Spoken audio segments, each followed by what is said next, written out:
pochi compositori si sono guadagnati una cattiva reputazione come quella di Antonio Salieri, il compositore che, secondo popolari chiacchiere, avvelenò Wolfgang Amadeus Mozart. Questa voce è nata, o almeno si è diffusa, grazie all'opera teatrale Amadeus di Peter Shaffer e al successivo adattamento cinematografico. Era una commedia eccezionalmente buona, un film eccellente, ma ecco la verità. Salieri non ha ucciso Mozart. Mentre Salieri e Mozart erano effettivamente contemporanei e probabilmente erano in competizione per varie commissioni, la portata della loro rivalità è stata notevolmente esagerata. Antonio Salieri è stato un importante compositore italiano dell'epoca classica, noto per le sue opere, per le sue sinfonie e per la sua musica da camera. Nato il 18 agosto 1750 a Legnago, città della Repubblica di Venezia, Salieri mostrò una precoce attitudine per la musica. Riconoscendone il talento, i genitori lo iscrissero a lezioni di musica con musicisti locali. Poi, all'età di 16 anni, Salieri si trasferì a Venezia, dove studiò con l'eminente violinista e compositore italiano Giuseppe Tartini. Durante il suo soggiorno a Venezia, Salieri affinò le sue abilità di violinista e compositore, attirando l'attenzione dell'elite musicale viennese. Nel 1766 Salieri si recò a Vienna, dove continuò la sua educazione musicale sotto la guida di Christoph Willibald Gluck. Vienna si rivelò un terreno fertile per la fiorente carriera di Salieri, che si affermò rapidamente come figura di spicco nel panorama musicale della città.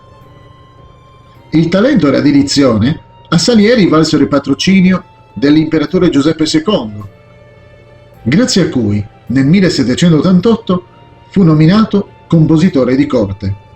Questa prestigiosa posizione fornì a Salieri le risorse e supporto per comporre opere, tra cui Axur Redormus 1788, Le Danaïde 1784 e la sua versione di Falstaff 1799, giusto per citare qualche esempio. Le sue opere furono ben accolte ed eseguite nei teatri di tutta Europa, consolidando la reputazione di Salieri come uno dei principali compositori del suo tempo. Oltre alle sue composizioni operistiche, Salieri scrisse anche un numero considerevole di brani strumentali, tra cui sinfonie, concerti e musica da camera. Anche se, in genere, non si percepisce il genio di Mozart nelle sue composizioni, esse sono caratterizzate dalla loro eleganza melodica, dalla ricchezza armonica e dall'orchestrazione magistrale, che riflettono lo stile del periodo classico. Nei suoi ultimi anni, Salieri continuò a comporre in modo prolifico e rimase una figura influente nella comunità musicale viennese. Ha fatto da mentore a una nuova generazione di compositori, fra cui Ludwig von Beethoven e Franz Schubert, lasciando un'eredità duratura sullo sviluppo della musica classica.